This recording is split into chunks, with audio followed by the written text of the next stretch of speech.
A continuación, Noticiero Telesucesos. Clasificación A. Apto para todo público. Un noticiero pensado para usted porque se lo merece.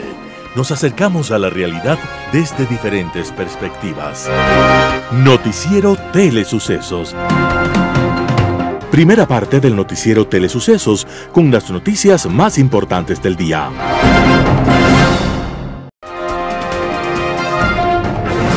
Un día como hoy. La historia relata que un emperador romano tuvo que salir de viaje y al regresar, lo recibieron los rumores generalizados de que su esposa le había sido infiel. Contaban todos que durante una fiesta sagrada que era exclusiva para mujeres, un personaje llamado Clodio había ingresado disfrazado de mujer para poder compartir con la esposa del emperador. Los rumores se convirtieron en una denuncia del Senado por adulterio y alta traición. El emperador, entonces, hombre al que temían sus enemigos en el campo de batalla, llamó a su esposa llamada Pompeya y al sacrílego Clodio, y cuando todos esperaban la condena a muerte, les dijo: Prefiero pensar bien de ustedes, los perdono, pero exijo el divorcio, porque la esposa del César no solo debe ser honrada, sino además parecerlo. El personaje se llamaba Julio César, emperador romano, conquistador de las Galias y de Egipto, y de todas las dignidades que el poder podía ofrecerle. Llegó a ser nombrado dictador perpetuo, emperador, pontífice máximo y padre de la patria. Pero ante tanto poder, las alarmas se dispararon entre los partidarios de la República. Y un día, un grupo de complotados, entre los que se encontraba su hijo adoptivo, terminó con la vida del más grande personaje del Imperio Romano. Cayo Julio César, el amante de Cleopatra y de tantas y tantos otros, el bravo guerrero, pero el personaje que también supo de la generosidad y la nobleza, estaba naciendo un día como hoy, 12 de julio del año 100 a.C. Y así como marcó un estilo de gobierno y una época con sus hazañas, le dio su nombre, Julio, al mes de su nacimiento. Feliz cumpleaños, dictador perpetuo, pontífice máximo y padre de la patria romana, emperador Julio César. Las principales noticias del día. Titulares. Ecuador presenta mecanismo para financiar proyectos con bonos verdes. Argentina y Ecuador acuerdan designar embajadores tras conflicto diplomático. En política internacional, la cumbre de la OTAN. Los editoriales serán de Roberto Aguilar. Otto aterriza en la cancha de Vinicio. Thalía Flores, el fracaso de la política de seguridad desangra al país. Noticias del día. Ecuador presenta mecanismo para financiar proyectos con bonos verdes. El gobierno presentó este martes 11 de julio el marco de bonos verdes soberanos. Se trata de un mecanismo para financiar proyectos de inversión pública con un impacto ambiental y climático positivo. El marco contiene una serie de criterios técnicos para los proyectos que busquen financiación procedente de bonos verdes. El Ministerio de Ambiente, Agua y Transición Ecológica informó que esta iniciativa facilitará la financiación de proyectos públicos verdes con las siguientes líneas: conservación de la biodiversidad, transporte sostenible, gestión adecuada de residuos, energías renovables, eficiencia energética, agricultura razonable, manejo responsable del agua, gestión eficiente de aguas residuales, combate al cambio climático. Para acceder a los fondos, los postulantes deberán ser parte del Plan Anual de Inversiones, tener el carácter de prioritario y estar bajo los lineamientos de la inversión pública y de la guía metodológica. Para la selección, el Ministerio de Economía y Finanzas trabajará en estrecha coordinación con la Secretaría Nacional de Planificación y el Ministerio del Ambiente, Agua y Transición Ecológica. También se involucrarán otras instituciones públicas con el fin de dar seguimiento y reportar de manera efectiva los impactos ambientales y climáticos esperados. Durante la presentación del marco de bonos verdes soberanos, el ministro de Ambiente, José Antonio Dávalos, señaló que este instrumento representa una oportunidad única para que Ecuador promueva un desarrollo sostenible y acelere la implementación de proyectos verdes y climáticos. Dávalos también presentó el proyecto REDNIS, denominado Movilización de Financiamiento Climático Internacional e Inversiones Privadas para un Desarrollo Resiliente al Clima y Bajo en Carbono en el Ecuador. REDNIS cuenta con una financiación de casi $500.000 no reembolsables provenientes del Fondo Verde para el Clima. Este proyecto respaldará la operación del marco de bonos verdes soberanos a través de instrumentos y herramientas que integren estándares ambientales, sociales y de gobernanza. Argentina y Ecuador acuerdan designar embajadores tras conflicto diplomático. Los gobiernos de Ecuador y de Argentina acordaron volver a enviar embajadores después de que los anteriores fueron expulsados por el conflicto diplomático desencadenado con la ex ministra correísta María de los Ángeles Duarte. Lo dijo el ministro ecuatoriano de Relaciones Exteriores y Movilidad Humana, Gustavo Manrique. El canciller explicó que tanto el presidente de Ecuador, Guillermo Lasso, como su homólogo argentino, Alberto Fernández, aceptaron ambos normalizar las relaciones diplomáticas. Lo harán con la designación de nuevos embajadores en Buenos Aires y en Quito, respectivamente. Efectivamente, se han retomado las relaciones diplomáticas a nivel de nuestros presidentes y con mi homólogo, el canciller Santiago Cafiero. Así lo afirmó Manrique, quien agregó: nuestros presidentes han aceptado volver a retomar los embajadores en cada país, ya se han aceptado los beneplácitos en cada país, así que espero en las próximas semanas se firmen los respectivos decretos para retomar a los embajadores. Manrique sostuvo que durante este periodo sin embajadores, las relaciones entre Argentina y Ecuador siguieron a nivel consular. Nuestros diálogos consulares nunca se rompieron.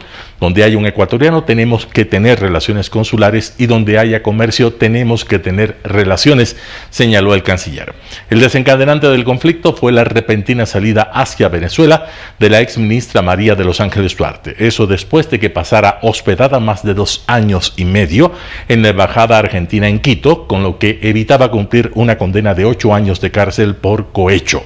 A finales de 2022, el gobierno de Fernández le había concedido a Duarte el asilo solicitado, pero el gobierno de Lasso se negó a entregar el salvoconducto para que viajara a Buenos Aires con la garantía de no ser detenida.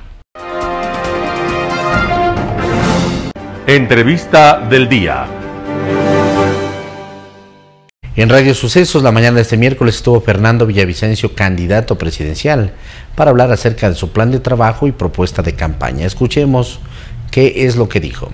Lo que pasó ayer fue confirmar lo que ya Patricia había llorado durante 13 años, haber confirmado 2 cosas: que los autores intelectuales de este crimen estaban al interior de las Fuerzas Armadas y que obviamente el móvil del crimen era silenciar a quien había denunciado graves irregularidades en la compra de los 7 helicópteros Drup. Es decir, silenciar a un ciudadano, a una autoridad que había estado denunciando un caso de corrupción. Eso es importantísimo y grave.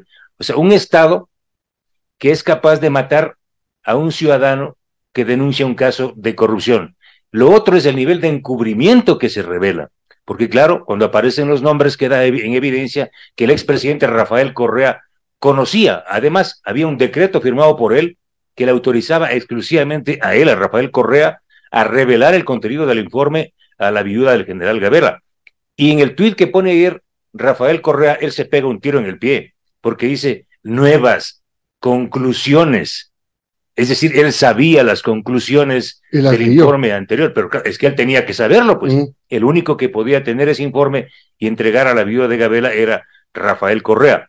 Por lo demás ya sabíamos la vinculación de los oficiales de la Fuerza Aérea, en particular del señor Espinosa, que estaba vinculado a negocios petroleros como Daniel Com y la compañía Minga. Nosotros igual publicamos varios reportajes. Y también merece destacar, lo señalaba ayer por el perito Mesa, de que la información clave o información importante que facilitó el periodista Cristian Zurita en un reportaje que nosotros escribimos del año 2018, le permitió rearmar el caso.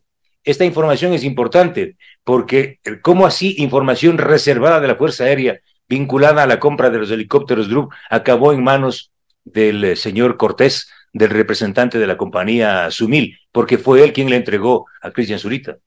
Bueno, después de todo esto, se puede pensar que sí se trabaja en el país para para evitar la impunidad, para luchar contra la corrupción. Bueno, queda claro que quien pelea, o sea, lo que hizo Patricia Ochoa de Gabela es un homenaje a la vida en este país. Muy pocas personas, ¿sí?, que han perdido a un ser querido, que han sido víctimas de una brutal persecución, como el caso de ella, porque hay una persecución, eso también quedó en evidencia, la persecución de organismos de inteligencia del Estado en contra de su familia. Se han fajado como Patricia Ochoa, y es ella la que ha entregado este homenaje a la vida y la lucha contra la corrupción y contra el crimen. Es muy, muy importante. Esto revela que cuando un país se sacude y pelea, es posible hacer justicia. Ahora está en manos de la Fiscalía General del Estado. Es la Fiscalía la que debe llevar adelante una investigación y el caso pasar. Estamos hablando de un caso de un crimen de Estado. Ahora, Fernando, ¿por qué quiero entrarme a este tema de la lucha contra la impunidad y la corrupción? Porque en parte de su oferta de campaña y plan de gobierno está este tema importante.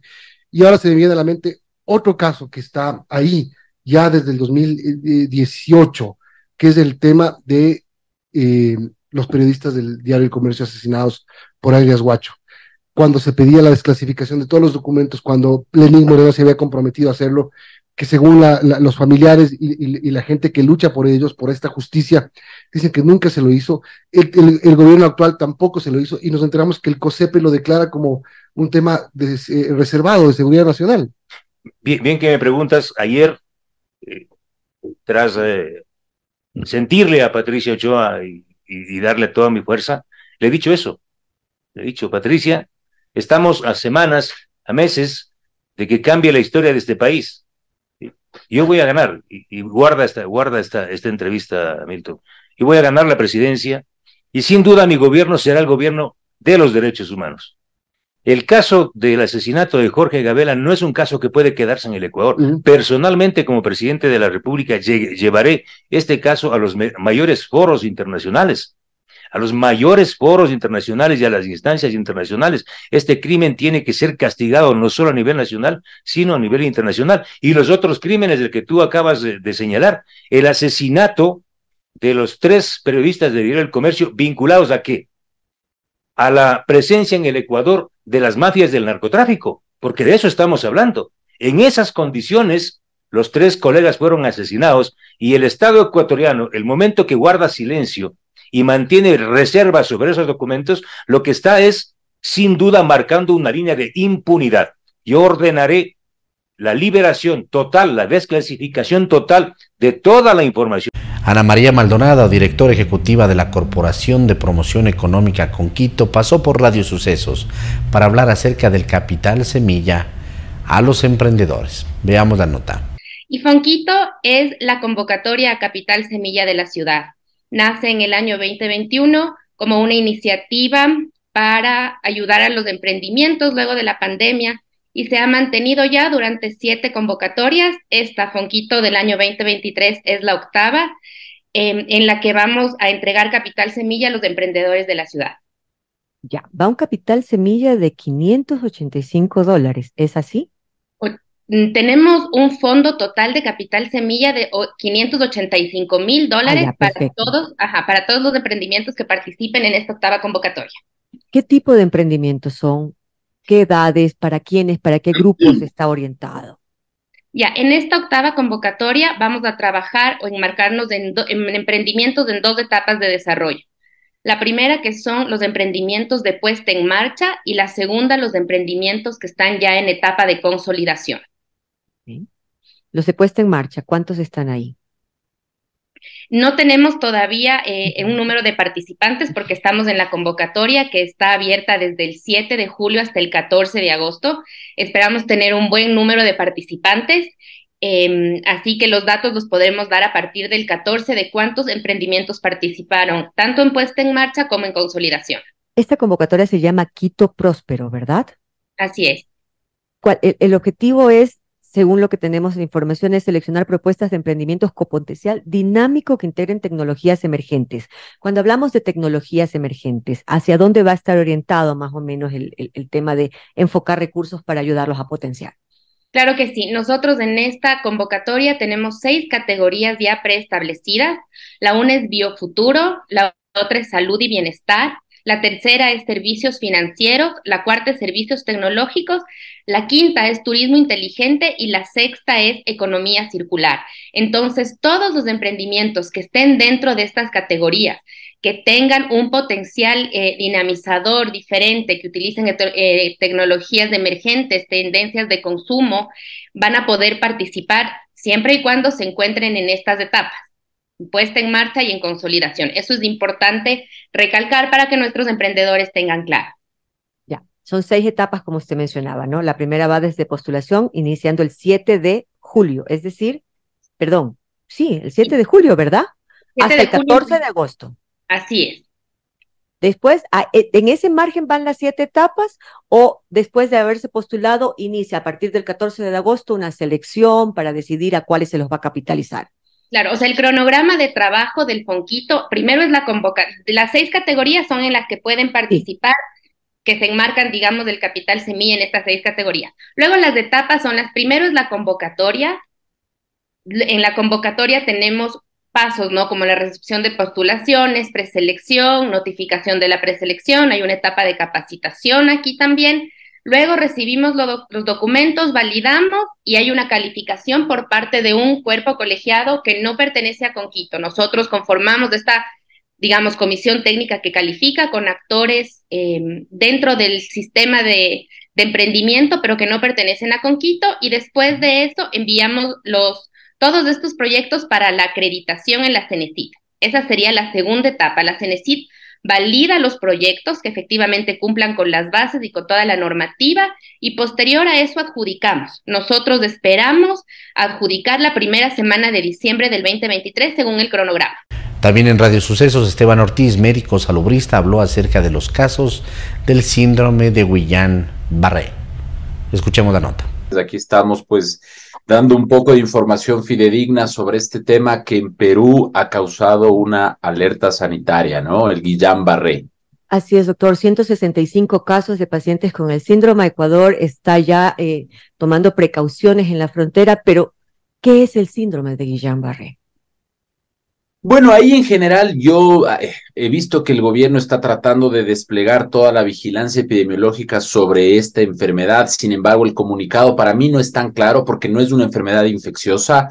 Guillain-Barré es un trastorno, muy raro, poco frecuente del sistema inmunitario. Realmente afecta el sistema nervioso central, causa debilidad y parálisis de los músculos, porque yo les explico a las personas, imaginémonos un cable pelado. Los cables de corriente tienen caucho que les recubre. En los nervios también tenemos una capa que se llama mielina, y esta mielina es la que funge como de caucho protector. Entonces, cuando se daña esta capa, se desmieliniza esta capa, los nervios dejan de transmitir información correctamente. Entonces, cuando es un caso leve, tenemos parálisis, tenemos hormigueo, pero cuando es un caso grave, los nervios dejan de transmitir información inclusive a los músculos respiratorios. Entonces, una persona podría tener que requerir una terapia intensiva para que le ayuden a ventilar los pulmones porque su sistema nervioso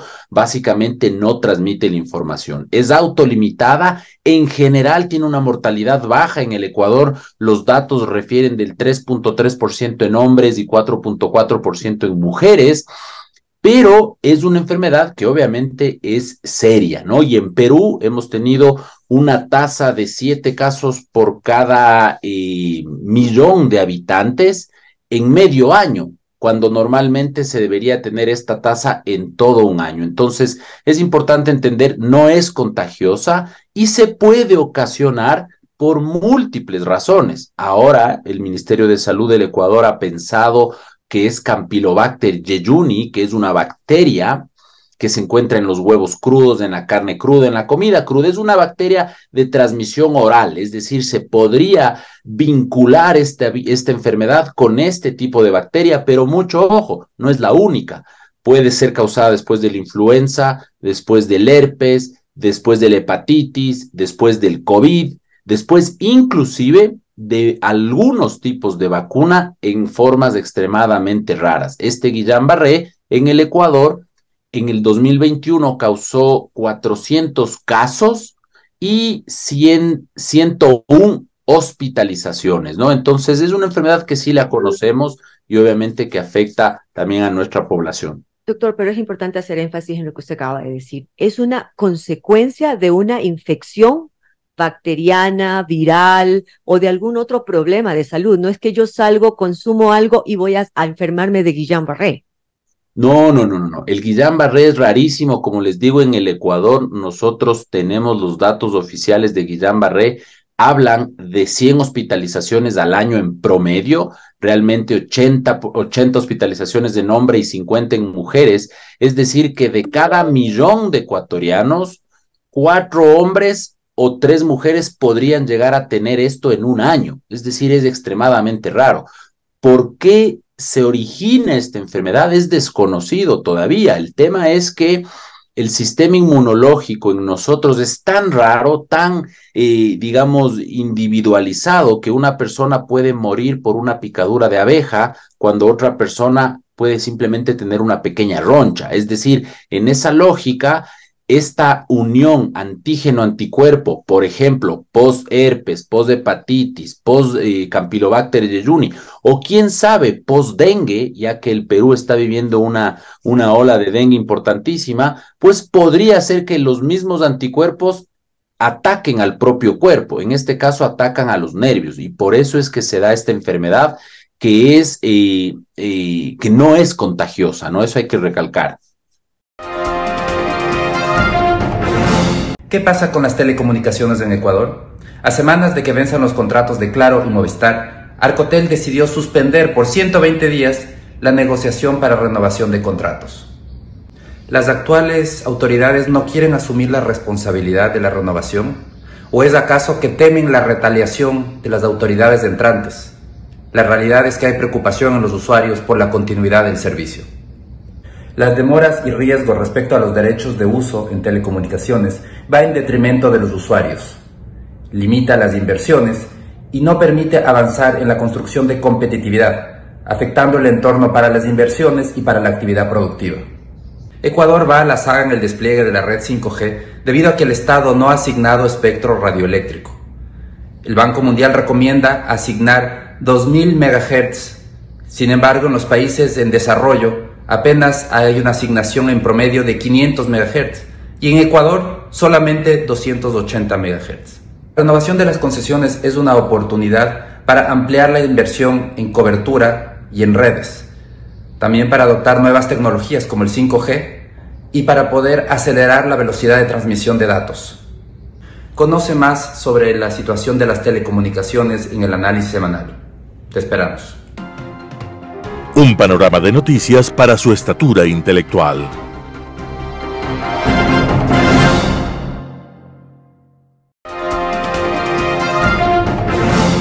Global Hoy con Alan Carney.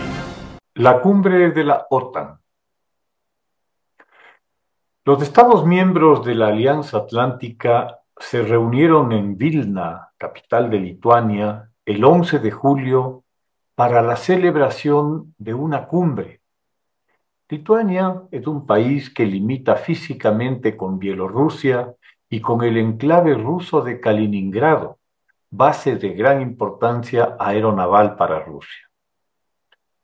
Días antes del encuentro, algunas discrepancias se habían producido en cuanto al enfoque y la persistencia del apoyo de la OTAN para Ucrania en su guerra con Rusia.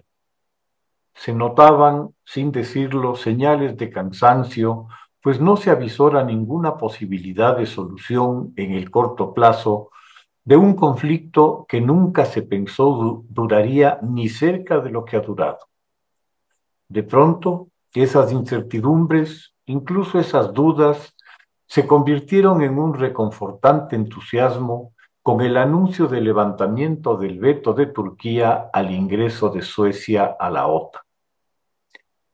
Sin duda, el ingreso de Suecia y el cambio de Turquía han tenido un efecto galvánico en la inauguración del evento, entusiasmando a las delegaciones y dando un espaldarazo a Biden en un momento importante para su carrera presidencial. Los nubarrones de división que amenazaban la cumbre se disiparon, al menos por el momento. Es mucho más fácil proyectar unidad en un momento de optimismo. Dejando de lado otros temas trascendentes como el incremento de los presupuestos de defensa, el dominante es el del ingreso de Ucrania a la OTAN como miembro pleno. La dura postura del presidente ucraniano, casi exigiendo una entrada inmediata a la alianza, es bastante comprensible. Ucrania está luchando por su supervivencia como país, calidad que le fuera negada por Rusia al afirmar, como lo hiciera el presidente Putin, que Ucrania no existe ni ha existido nunca, pues es y siempre ha sido parte de Rusia en una falsificación absoluta de la historia. Ucrania sabe que el único escudo real, hasta cierto punto, para disuadir a Rusia de sus aventuras imperiales, es su pertenencia a la alianza, como comprendieron a su tiempo los satélites de la ex Unión Soviética al alejarse de ella.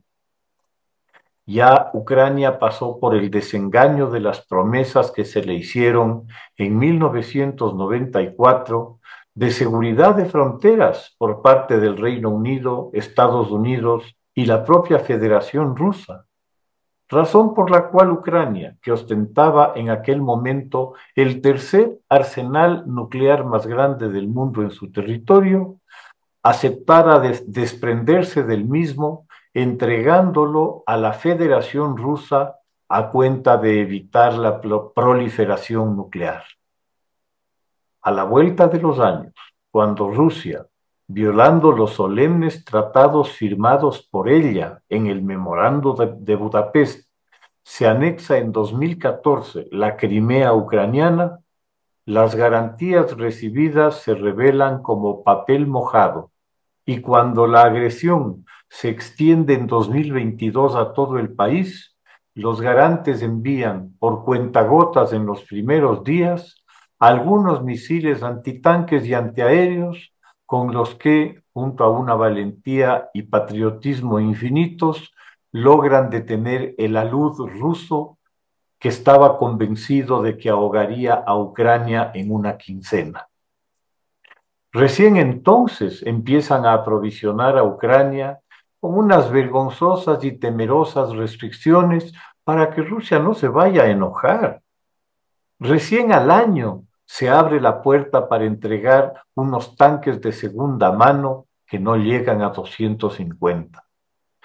Vale destacar que los ucranianos, por su cuenta, convierten a Rusia en su principal proveedor de tanques tras capturarle más de 500 a las fuerzas rusas y destruir unos 1.500 más. Y si hablamos de la no proliferación nuclear, ni siquiera ese compromiso que fuera en su momento el pretexto para que Ucrania ceda su armamento nuclear ha sido cumplido por Rusia.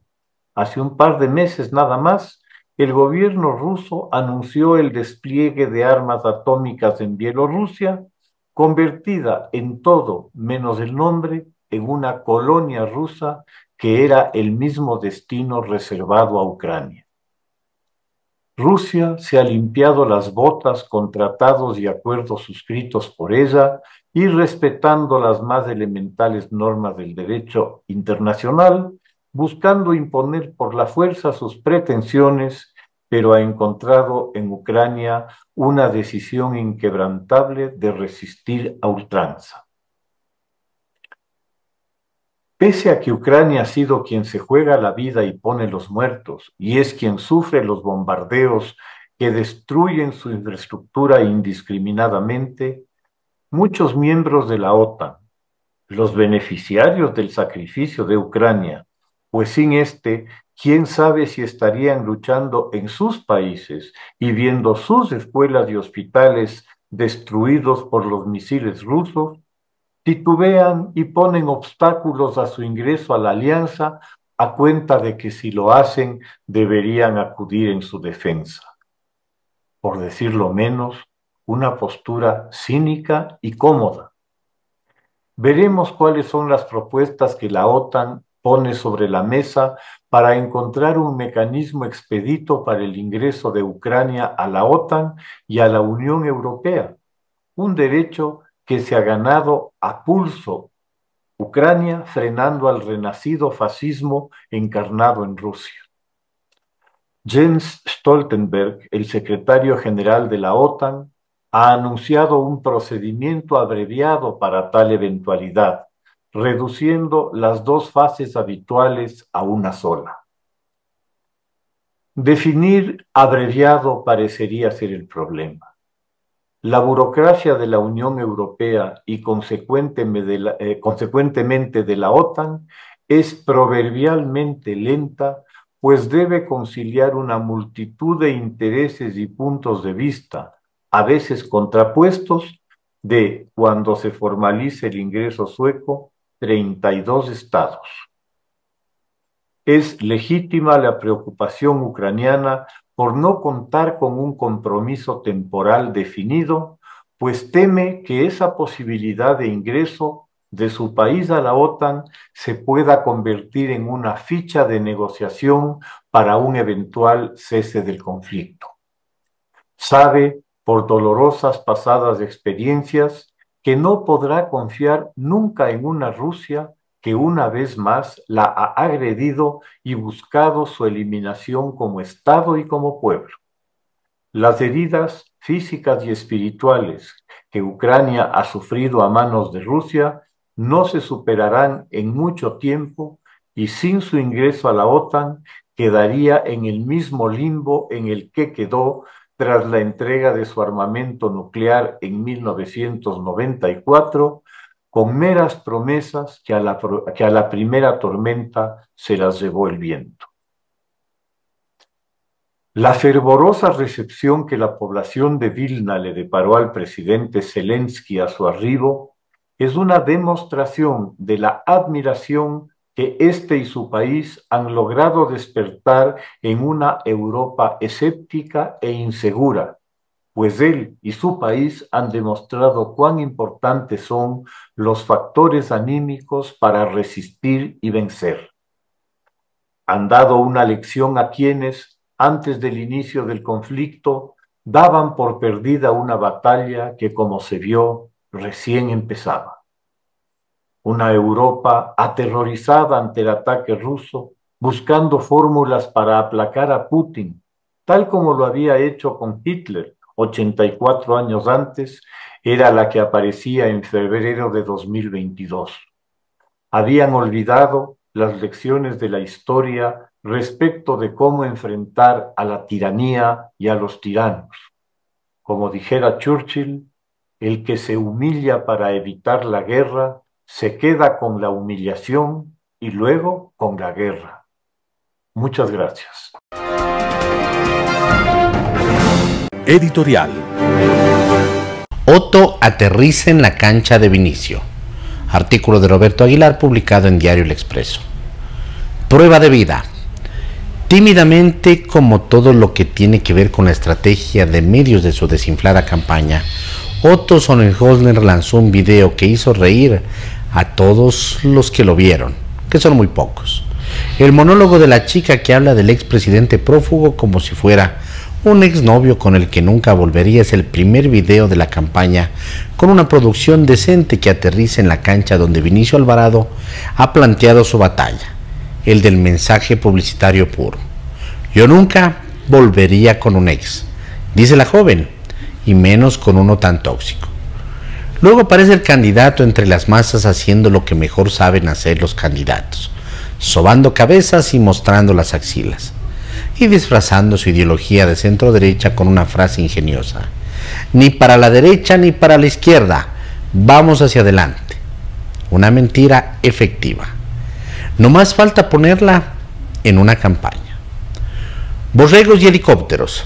El informe del perito Roberto Mesa sobre el asesinato del general Jorge Gabela, mejor dicho, la reconstrucción del informe que el gobierno de Rafael Correa tuvo en sus manos y desapareció, fue ordenado por la Corte Constitucional meses antes de que se pudiera sospechar siquiera que el presidente Guillermo Lasso decretaría la muerte cruzada y el Ecuador se vería en el trance de celebrar elecciones extraordinarias en agosto.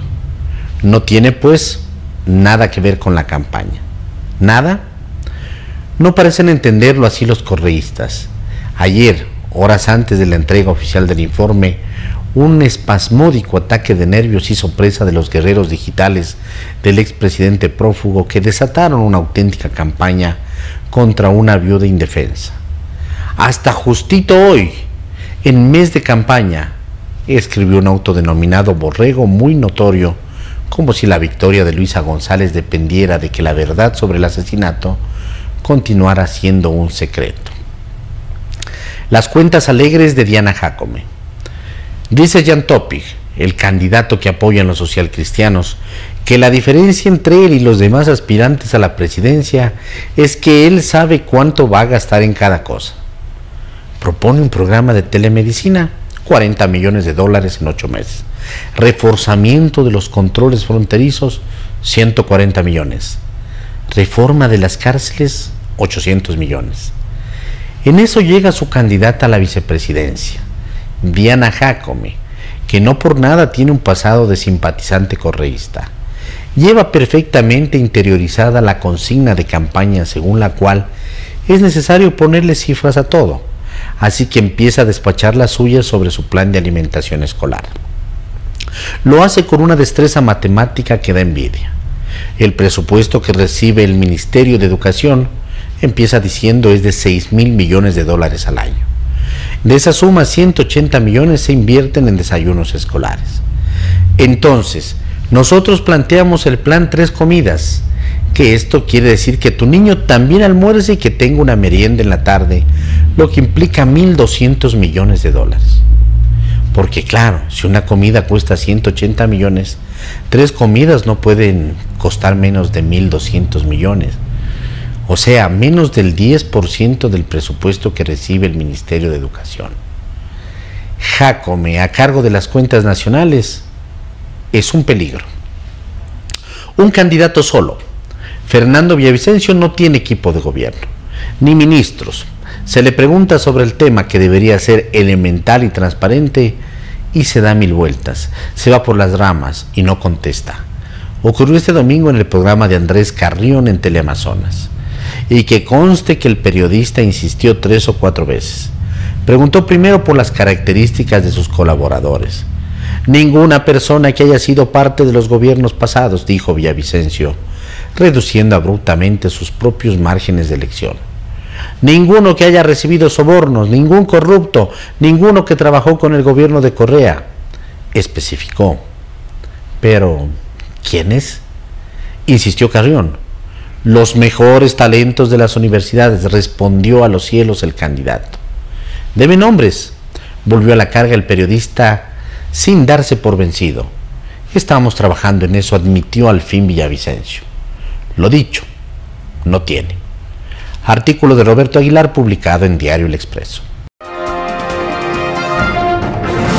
El fracaso de la política de seguridad desangra al país. Talia Flores, primicias.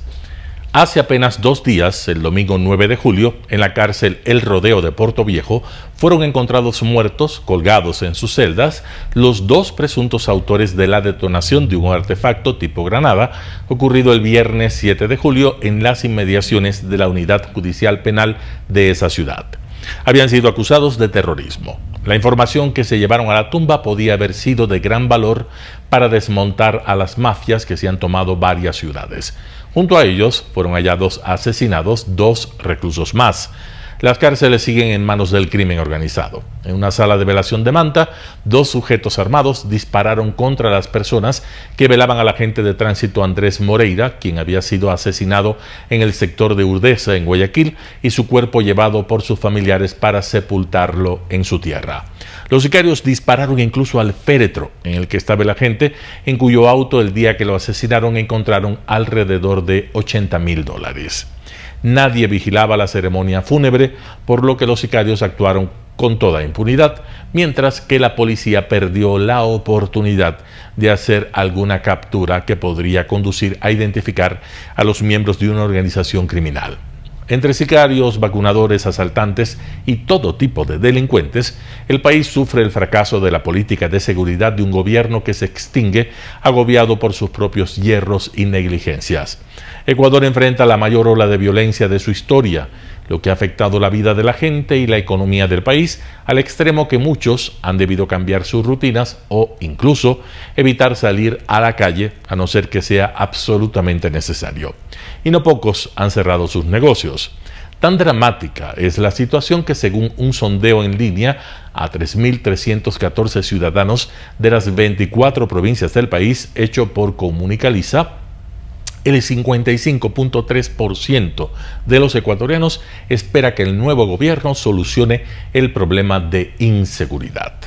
A plena luz del día, incluso rodeados por guardias que vigilan edificios y casas de cualquier zona de las distintas ciudades del país, los delincuentes arrachan teléfonos, carteras y mochilas, rompen los vidrios de los carros y se llevan lo que encuentran.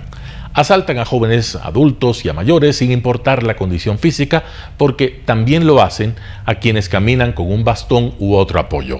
Los videos de las cámaras de vigilancia solo sirven para confirmar los hechos, por lo que las víctimas sienten que viven en un estado de indefensión.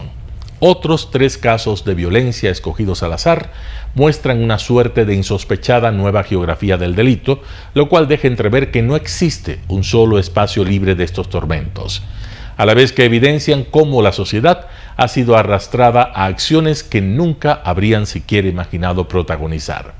En Huambaló, parroquia de la provincia de Tungurahua, los moradores detuvieron a un individuo que había asaltado a una persona que regresaba a su población luego de salir del banco de una ciudad cercana. Lo ataron de pies y manos, lo lincharon e incineraron vivo. Como si de Fuente Ovejuna se tratase, nadie culpó a nadie porque todos habían participado.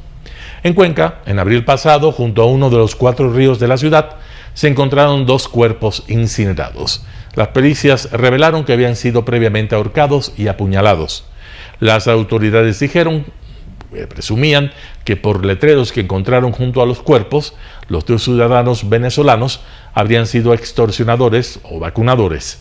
Los moradores de Chillogallo, en el sur de Quito, intentaron hacer justicia por mano propia contra 2 delincuentes que asaltaron una tienda. Cuando llegó la policía, los asaltantes los atacaron con disparos, pero fueron neutralizados.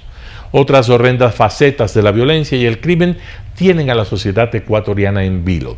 Se llama extorsión y se hace mediante llamadas telefónicas o mensajes de WhatsApp. Las bandas criminales han tenido acceso a bases de datos y las usan para sacar dinero a sus víctimas mediante depósitos bancarios bajo la amenaza de atentar contra la familia o contra ellos mismos. En los 6 primeros meses del año en Ecuador se han receptado 4.655 denuncias de extorsión, el doble que el año anterior, pero se habla de un subregistro porque no siempre se denuncia. De todos esos, el 57% son extorsionadores virtuales. En las 6ª jornadas de seguridad bancaria que organizaron Asobanca en Quito, se confirmó que los extorsionadores y las extorsiones han crecido de manera exponencial. Así, la inseguridad y la violencia se ha expandido por todo el país, dejando a la población a expensas de los malhechores, causando dolor y sufrimiento, mientras las autoridades han exhibido insólita negligencia hasta para adquirir chalecos para la policía. Que el ministro del Interior haya denunciado en Fiscalía la insinuación de un soborno de $2 millones en relación con el proceso para comprar chalecos, pero que lo hicieron recién 8 meses después del hecho y luego de haber sido posesionado y presionado por los medios de comunicación. Esta es la patética alegoría de un gobierno indolente que nunca entendió su papel en la historia y ha sido rebasado hasta por la violencia que desangra el país. Un fracaso. Talia Flores, Primicias. Noticias internacionales. Muere el escritor checo Milan Kundera en Francia a los 94 años. Ha muerto Milan Kundera. El escritor checo ha fallecido este miércoles en Francia a los 94 años. Novelista, dramaturgo, poeta y ensayista, empezó a distinguirse por sus obras de teatro, pero sería con sus novelas como conseguiría renombre mundial. Entre las más conocidas, La insoportable levedad del ser, El libro de los amores ridículos o La fiesta de la insignificancia. Se exilió en Francia desde mediados de los años 70. El régimen comunista le retiró entonces la nacionalidad checoslovaca. 2 años más tarde, el presidente François Mitterrand le concedió la francesa. Desde los años 80 escribía sus obras en francés y se negaba a revisar las traducciones al checo.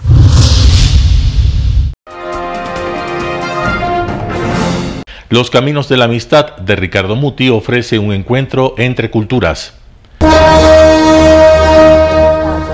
La música es un lenguaje universal que llega al corazón de todo tipo de personas independientemente de su lengua o cultura. Desde 1997 en Sarajevo, el proyecto Los Caminos de la Amistad del Festival de Rávena ha transmitido un mensaje de paz y encuentro entre culturas a través del trabajo del renombrado director de orquesta Ricardo Muti. Este año los 2 famosos yacimientos arqueológicos de Pompeya y Jerash, en Jordania, sirven de telón de fondo a la historia de miles de sirios que se ven obligados a vivir en campos de refugiados en la vecina Jordania. Para Muti, la música es la forma más elevada de la política y hace que la gente se abrace sinceramente. Aprire le braccia è fatto di 2 movimenti. Il primo, aprire per accogliere. Il secondo movimento è di stringere. Non dice accogli e poi dopo apri le braccia, lo fai cadere e dice adesso arrangiati. Music is a word language. So although we don't speak like other language like Italian, but we have the music in common between us. Having the Italians musician and Jordanian playing together, this is like we're learning from each other. La música clásica se encuentra con la música tradicional siria y su canto de dolor, a través de las palabras y las voces de sus artistas. È un brano che parla delle persone dimenticate, le persone che hanno subito una situazione di guerra, di miseria e sono state dimenticate. Quindi noi portiamo le voci di queste persone stasera. Nel 2022 Euronews ha seguito le vie dell'amicizia e il maestro Riccardo Muti nel suo splendido concerto al sito archeologico di Paestum, non lontano da Pompei, in onore del popolo siriano costretto alla diaspora in Giordania a causa della guerra. 3 anni dopo, e a distanza di pochi giorni dai concerti di Ravenna e Jerash, la Pompei d'Oriente, la musica potente delle vie dell'amicizia risuona ancora nel grande teatro dell'antica Pompei. Esa misma música nos lleva a abrazarnos y a vivir juntos.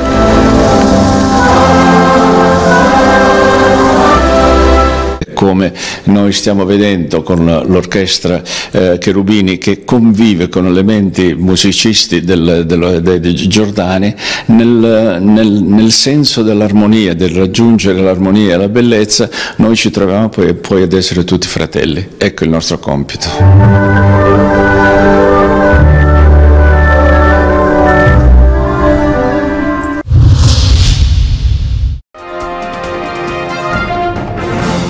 La Casa Blanca anuncia plan histórico para combatir el calor extremo.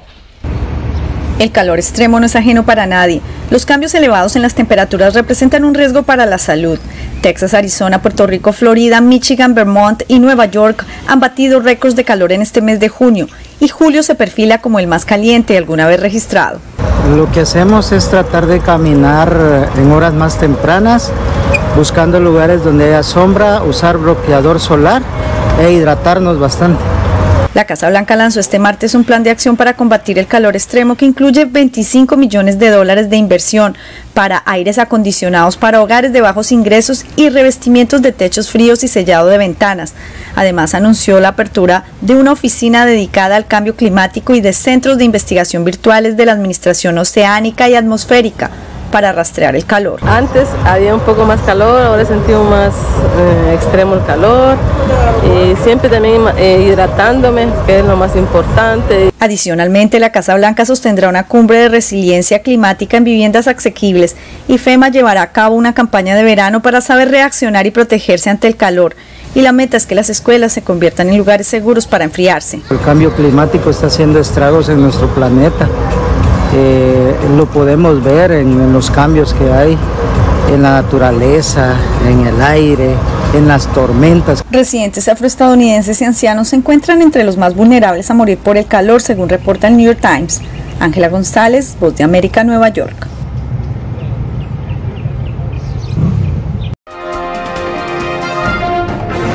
Corea del Norte lanza su primer misil balístico intercontinental en 3 meses.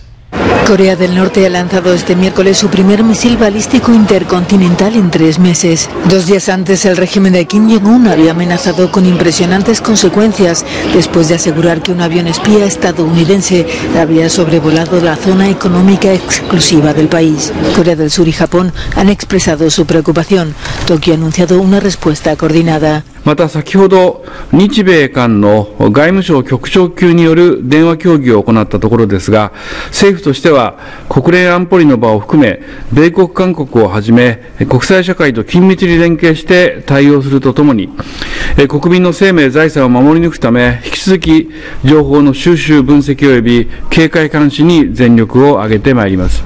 Según Tokio, el proyectil fue disparado desde la región de Pyongyang. Voló unos 1000 kilómetros durante 74 minutos, la mayor duración registrada por un arma lanzada por Corea del Norte, antes de caer en aguas entre la península de Corea y Japón. Seúl ha advertido sobre nuevas sanciones.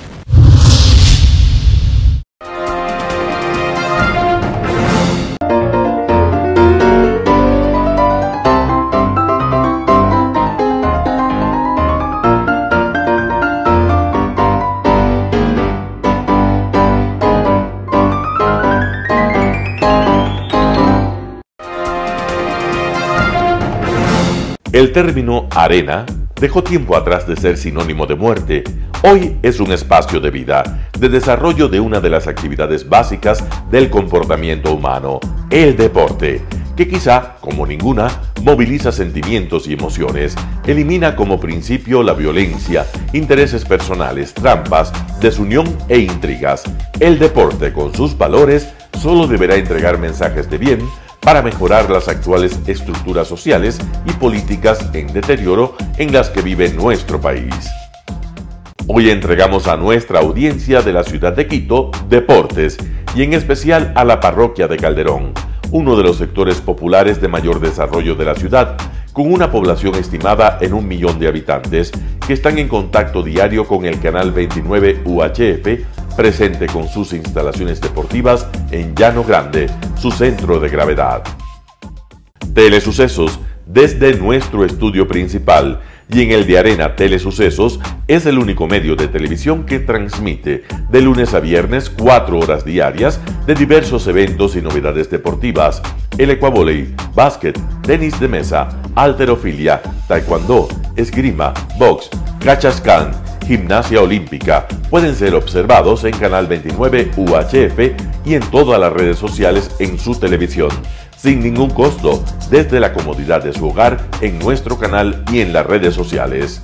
Arena Telesucesos es el escenario en donde el deporte tiene vida. Nuestros invitados y jugadores están en la cancha junto a usted y como nunca antes en la pantalla de su televisor, acercándole a un espectáculo inolvidable de luz, color y fiesta. Por fin usted encuentra el deporte que practica y que nunca es transmitido ni considerado por otros medios de comunicación con la importancia que nosotros le damos. El ecuavóley es el gran protagonista en una cancha con todos los estándares y comodidad para su práctica. Es el único deporte ecuatoriano con partida de nacimiento ecuatoriana. Somos inéditos, nos acercamos al deporte popular de nuestra gente que comparte nuestros esfuerzos. En Arena Telesucesos, aparte del atractivo de los eventos deportivos que transmitimos con nuestra señal a los televisores de su hogar, también entregamos muchos de los valores que encierra el deporte y en especial privilegiamos nuestra identidad nacional en el ecuavóley, jerarquizando su presencia como el deporte con partida de nacimiento en nuestro país. Telesucesos no solo entrega en su programación de deportes un espectáculo, sino que impulsa, privilegia y exige a quienes participan que sean parte de los valores y méritos que el deporte encierra: esfuerzo, superación, perseverancia, respeto, solidaridad, compañerismo, disciplina, puntualidad, sana competencia, honradez en la cancha y fuera de ella. La práctica deportiva siempre generará beneficios positivos para su cuerpo y entregará salud estable, pero refuerza además la identidad personal y premia siempre el éxito conseguido.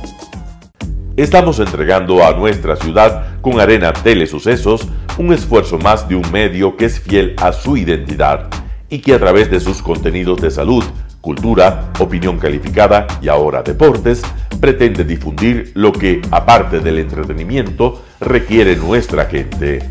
Lo hasta ahora realizado está hecho con mucho esfuerzo, pasión y el entusiasmo de nuestra parte, de nuestros empleados, trabajadores y pequeños empresarios que creen en nuestras motivaciones. Hemos dado los primeros pasos para este proyecto que seguiremos haciéndolo gracias a ustedes. Telesucesos, el canal de televisión siempre inédito.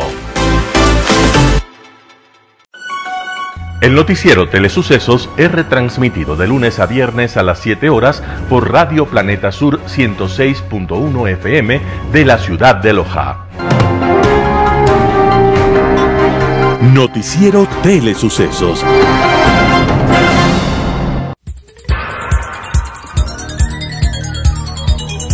Las opiniones vertidas en este espacio por la producción y dirección del programa son de exclusiva responsabilidad de sus autores y de quienes intervienen en ellos.